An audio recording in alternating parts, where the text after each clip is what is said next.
Well, there's a couple of game fours that take place in the NBA playoffs on Sunday, May the 11th, and I got winning sides in both of those games, along with the analysis on precisely how I came to those conclusions.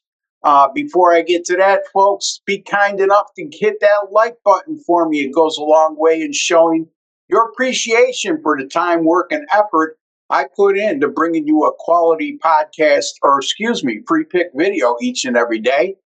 And as well as if you have not subscribed to our YouTube channel, just hit that subscribe button in the bottom right-hand corner of your screen.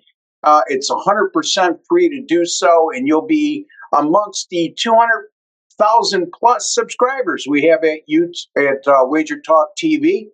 And while you're at it, folks, hit that alert notification bell for WagerTalk TV, and you'll be notified immediately upon any of our great content going up on our great channel. Also, if you go to WagerTalk.com, great special still going on right now, 21-day all-access pass from any one of the sports betting experts, including yours truly, for just $198, folks, and that amounts to less than $10 a day. That's 21 days for $198, all sports, and again, less than $10 a day. You can get that from me by quickly going to my personal link at WagerTalk at wt.buzz/RB. All right, so let's get right to it. The Oklahoma City Thunder and the Denver Nuggets square off in Game 4 of their Western Conference semifinal series. That game is slated to tip at 3:30 p.m. Eastern Time on Sunday, May the 11th.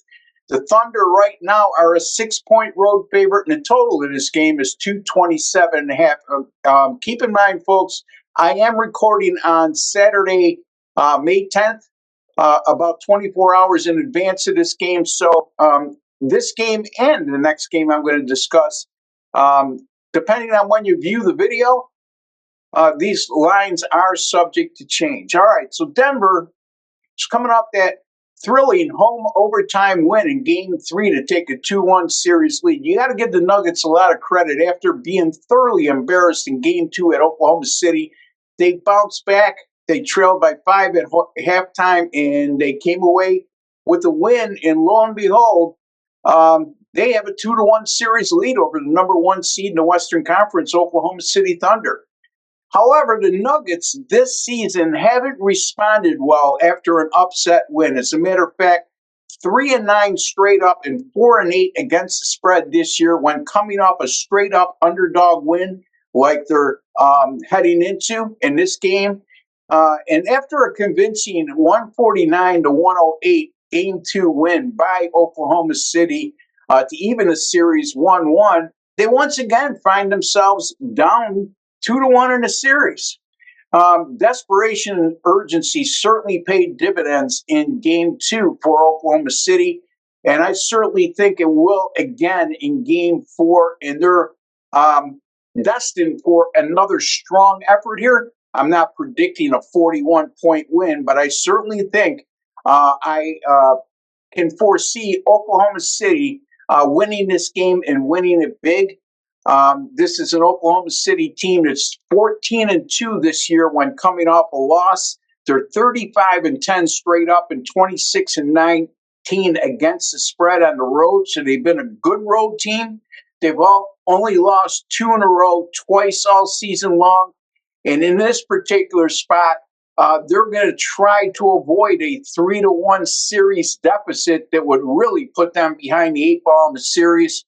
So I look for them to come up with a strong effort. By the way, 35-10 on the road with a plus 9.2 point per game differential.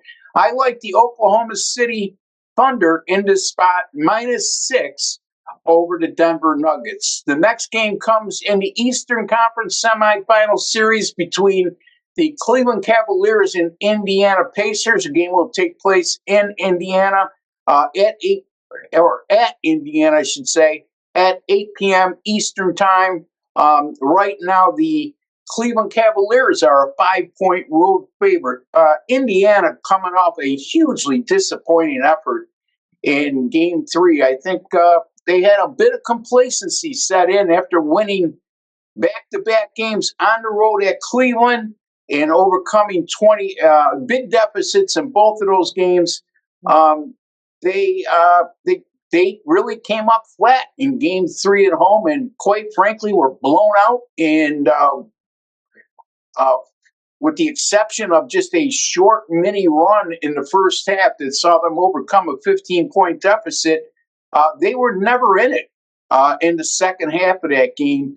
And they still hold a 2-1 series lead. So that's a positive note. The Pacers this year, by the way, or I should say the Pacers over their last 6 games in which they're coming off a loss, 6-0 straight up with a point per game differential of point or plus 15 per game. They haven't lost back-to-back games since March the 10th. Today is May the 10th, and I'm recording the day in advance. Tomorrow is the 11th, the day in which the game will be played. So that's over 2 months in which they played without back-to-back losses. And again, folks, they don't have to win this game straight up. We're catching 5 with a home underdog in this spot. And it's important to note, since they're a home underdog, the Pacers are also 21-6 straight up and 22-5 against the spread since the start of last year when coming off a home loss. So they've not only responded well to a loss over the last 2 months, but they've also been very good over the last 2 seasons coming off a home loss. I like Indiana here. I'm not going to call for the outright upset, although it would not shock me whatsoever. But I'm certainly going to take the points here with the Indiana Pacers +5 over the Cleveland Cavaliers. And my other pick on the Oklahoma City -6 in Game 4 at Denver. Those 2 picks come for games played on Sunday, May the 11th. Until the next time, folks, take care and God bless.